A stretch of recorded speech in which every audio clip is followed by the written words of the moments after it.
developing a hook in PancakeSwap V4. I'm Chef Miss, a smart contract dev with the team.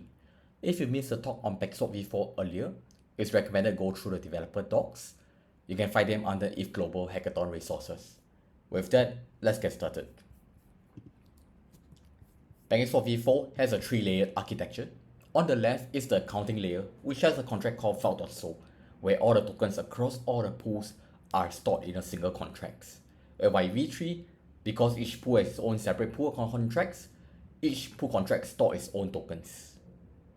Vault is responsible for processing net settlement with the callers. It reduces the gas cost significantly through flash accounting with transient storage. In the middle, we have the AMM type.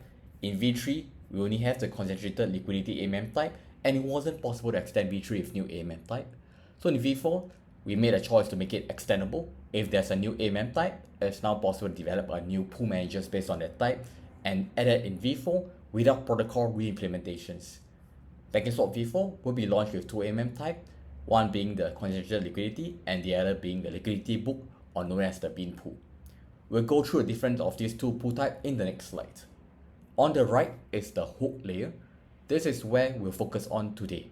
Hooks allow you, the developer, to further extend the pool functionalities through callbacks, we'll see shortly. Overall, through the use of singleton contracts and flash accounting, having all pools in one pool managers and one vault contract for accounting layer, V4 is highly gas optimized over V3. So let's talk about the difference between these two pools. For concentrated liquidity, if you are familiar with Uniswap V3, it is similar. Basically, LPs add liquidity at a specific price range. Because the liquidity is concentrated in a price range, it provides more capital efficiency to the LPs and better price executions to the traders compared to V2, where liquidity was spread across the entire price range from 0 to infinity. On the right is the bin type, which follows X plus Y equal to K within a bin. When you add liquidity to the bin type, liquidity is added in a separate bin in a stacked manner. For example, for ETH USDC, assume liquidity for ETH at 2900 is this bin, 2950 is this bin, 3000 is this bin, 3050 is this bin. And assume ETH is 3000 now. When the user is trying to buy ETH, they will swap USDC for ETH in this bin. And if there's sufficient liquidity to execute the entire order with this bin, the swap will have a single price execution with zero trading slippage. So that's one benefit of the bin type liquidity pool. However, if there's not enough liquidity in this bin, the swap will cross over to the next bin. That's where the price impact will happen, as the ETH price will jump from 3000 to 3050. In our docs, you'll be able to find more details on these two pool type and a scenario which one may be a better fit for both traders and liquidity providers. Next, what are hooks? Think of hooks as executing callbacks during a transactions. There are 10 possible callbacks before and after 5 key actions which happen in AMM. The key actions include pool initializations, swap, liquidity related, and donate. You'll define the callback required during pool initializations, and they are immutable to ensure that the pool behavior is consistent.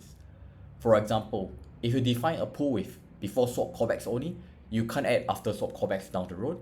You have to recreate a new pool with both before and after swap permissions. What can you do in the callbacks? Some of the ideas we come up with are swap fee discounts, limit orders, custom oracles. We're looking forward to see what you might create in the hackathon. So this is an example of a sequence diagram of a user performing a swap to illustrate how a hook is being called. On the left, you can see the user interacting with the swaps. So the first thing is the swap routers will call the vault to get a lock. Next, the swap routers, after getting a lock, will call pool managers.swap. This is where the pool managers will check if the hook has before swap registered. If it has, it will then call hook.before swaps. After that, the pool managers will continue to perform the swap with his own CL pools library. When that's done, it will then check if after swap is set and call the hook if it is. When the pool managers call the hook can perform any logics as one or even revert to prevent a swap. In the demo later, we will see an example of what the hook can do in the callbacks. After which, the pool managers will update the balance delta to the vault and return the balance delta to the routers. Balance delta represents the amount in and amount out for the swap. If you recall the vault being the accounting layer, the swap routers would then need to take and transfer token in and out of the vault. Next, let's do a step-by-step guide on how to develop a hook for the CL pools. Some background: in PancakeSwap ecosystems, there's a token called VCake. This token serves a crucial role in the governance.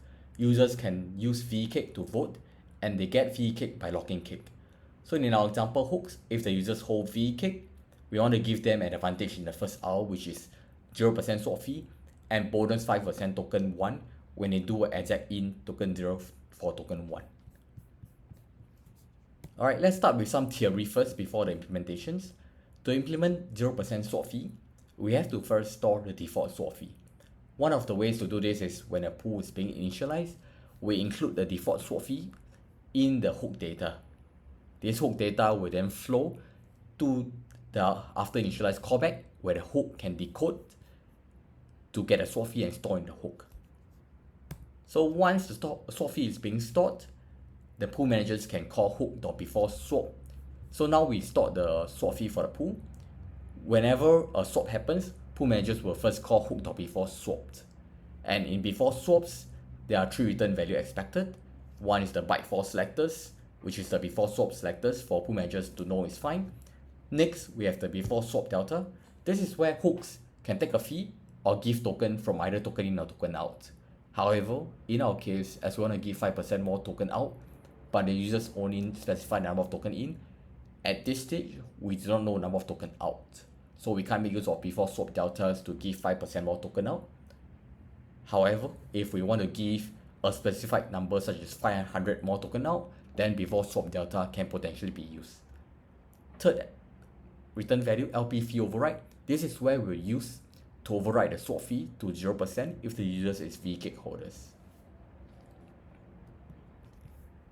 Next, to implement 5% more token 1, when users swap exact in token 0 token 1, we can make use of after swap callbacks. When a pool managers call hook.afterswap, it includes balance delta in the param, which indicates how much token 1 is the users getting from the swaps. We can then make use of this param to calculate how much extra token 1 to give to the users. In after swap, there are 2 return values. Byte4, which is the after swap selectors for pool managers to know it's fine. In 1, 2, and unspecified currencies. Unspecified basically means the other side of the token. For example, when you swap exact in token 0 for token 1, because you specify number of token 0, then token 1 is unspecified. In our case, since we only reward 5% more token 1 when you just swap exact in token 0 token 1, we can make use of unspecified currencies to return extra token 1 that users will get.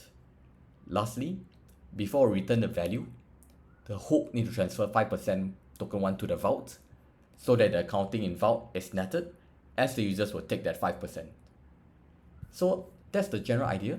With that being said, let's get started.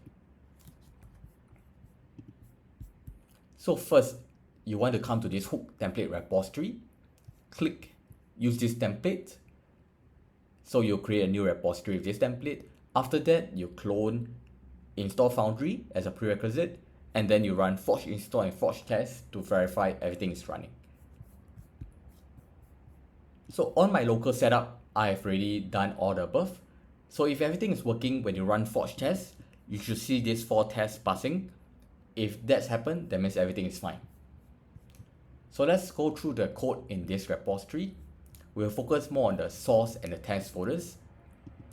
So if you notice, there are 2 folders inside there, pool bean, pool CL.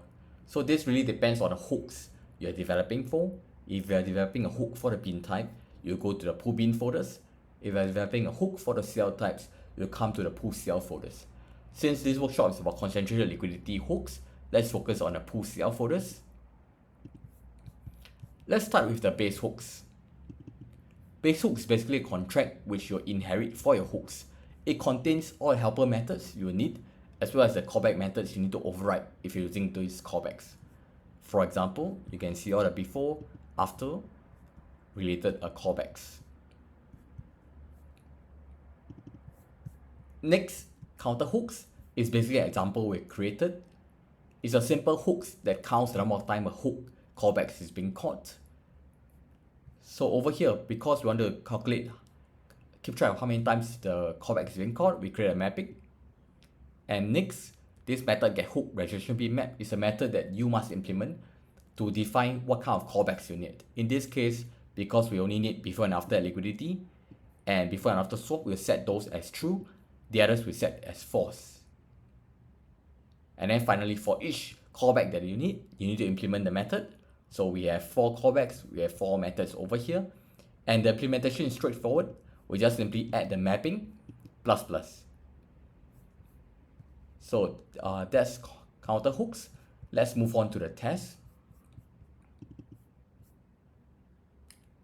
So writing a test is pretty straightforward. We have a CL test utils to help you in setting up the test. First thing you see in the setup methods, we have this method called deploy contracts with tokens. So this comes from CL test utils. What it does is that it helps you to create the vault, the pool managers contracts, the periphery contracts, as well as the approval required. And then we also have a helper method to help you to add liquidity if you need to. And then next we create a hook. And next we create a pool key. So this actually determines what the pool is, what currencies, the hook address 0 if there is no hook, the pool managers, which is the CL pool managers address, the fee, in this case is a 0.3% fixed fee pool, and lastly the parameters where we define the callbacks needed, as well as the tick spacing. And finally, we initialize the pool, the key, the price, and hook data. In this case, we pass in new byte 0 because we have nothing to pass over to the hooks. So for the test assertion, it's pretty straightforward. We can test liquidity callbacks. Before we add liquidity, we check the counter is 0. Add liquidity, we check the counter is now 1 for the hook being caught. Swap callbacks, likewise, we first add liquidity to the pool. We assert before and after swap count is 0. Perform a swap, assert before and after swap count is 1. So that's a very simple example of how to do a hook test. So with that being said, let's go back to the slide to recap the implementation ideas for our case, for our demo. So the first thing we need is to store the default swap fee. We'll make use of after initialize. And to give 0% swap fee, we use before swap. And then finally, to give 5% more token 1, we'll use after swaps. So there's 3 callbacks that we need to implement. So let's go back to the code. I will just copy and paste the existing file and rename it as vcake membership hooks. Let me just copy paste the descriptions.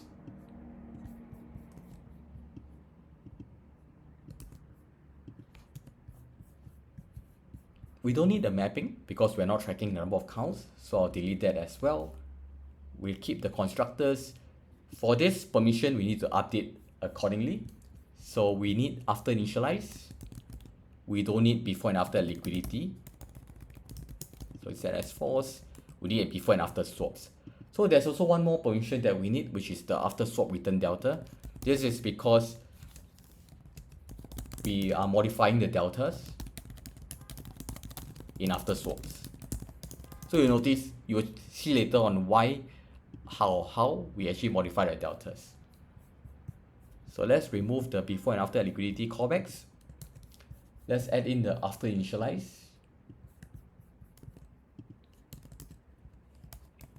And of course, you should always put pool managers only to ensure that only pool managers can call your callbacks. So okay, this is a good template. Let's start with the first implementation to store the intended swap fee. So if you recall, we do this in after initialize. So to do that, we decode the hook data and then we store this value in the mapping. So let's create a variable to actually store the mapping. And also, we need to store the promo end date, which is the first hour. So I'll just write the variable over here as well. And then we set the promo end date over here as well in the after initialize. Okay, and then we return the selector to say everything is fine. Next, in before swaps, we need to return 0% swap fee if the user is VK. So just give me a second to.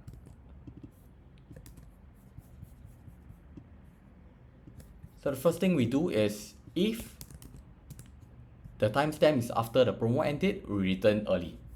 Otherwise, we'll check if the users is VK holders and return the swap fee accordingly.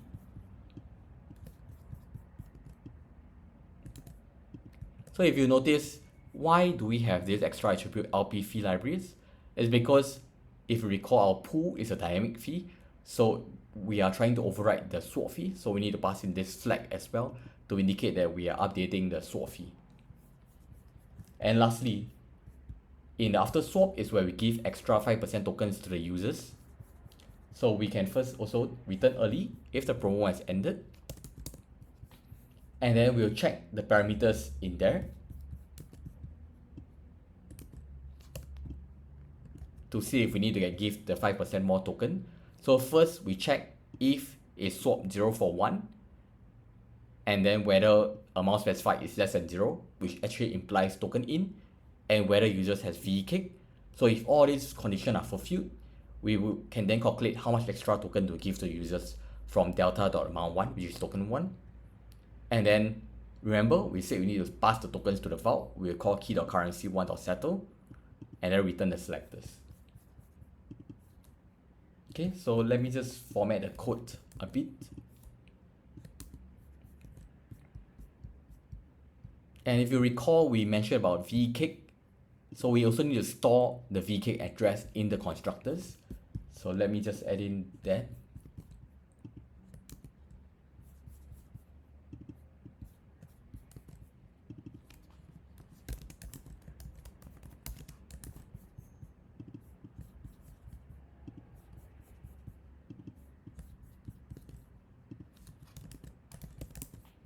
And the interface, and I'll add in all those imports that we're using in this file as well. LP fee library, currency settlements. So this all comes from the Pancake V4 calls. And lastly, because we're using this library as well, so using currency settlement for currencies. Alright, let's try to do a forge build to ensure the compilation pass. Alright, expected primary line 97. Okay.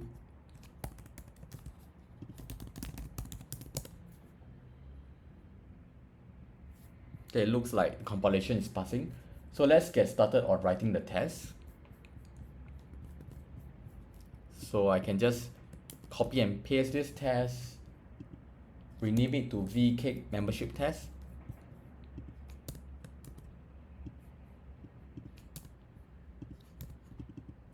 Call this vcake membership hook test. And we update the import to import vcake membership hooks. And likewise, instead of counter hook, it's vcake membership hooks. And recall the constructors need a vcake. So we'll add in the mock vcake address.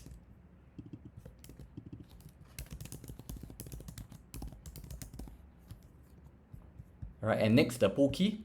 So currency 0, 1 hook pool managers will remain the same. But because in this pool, we are manipulating the swap fee, it's a dynamic case. So we will pass in this flag, dynamic fee flag, to tell the pool managers that this pool is a dynamic fee pool. And then the parameters, we leave it as it is, passing hook permissions. And lastly, if you recall, in the initialize, we need to pass in the default swap fee. So we actually change this parameter to the one with default swap fee in there. And then because we need to potentially do all the swaps and liquidity related, so I will just simply, before everything, we add some liquidity to the pool so a swap can happen. And then from Alice point of view, we approve token 0, token 1 to the swap routers, as well as giving Alice some token 1 for token 0 for trade later, and give the hook address some token 1 to give out as the extra bonus. we'll delete all the existing tests. So for this case, we need to write actually at least 3 tests. One is that from a non-VCake holder's perspective, and then from a VCake holder perspective, but after promo period, and for VCake holders within the promo period. Okay. And if all 3 tests actually we need to do a swap, so we add in a swap helper methods. So you see in this swap helper method, what it does is that it set Alice as a TX origin, and then from Alice's perspective, it performs a swap token 0, token 1, and the amount in is 1 Ether. Okay, so for non-VCake holders, we can just do a swap and assert the amount out. So the amount out, because we're swapping 1 Ethers, should be at least 0.3% lesser because of the 0.3% swap fee. Next, for VCake holder after promo period, we can first set a block timestamp to be after the promo period, and then we give Ali some VCake, we do a swap. The amount out should be similar to a non-VCake holders after promo period. And then finally, for VCake holders, we give Ali some VCake, we do a swap, and we can verify the amount out now is much more because of 0% swap fee and 5% more token out. So with that, let's do a forge test.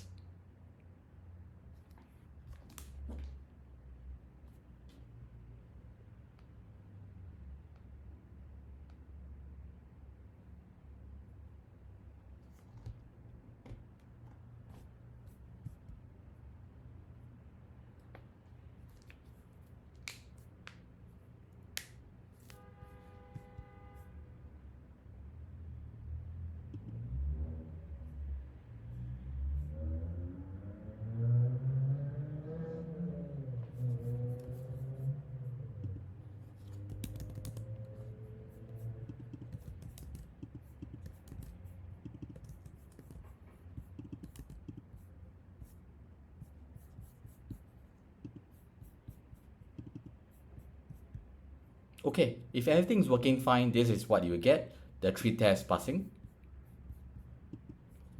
So that comes to end of our workshop. These are the links used in the demo. Thank you very much.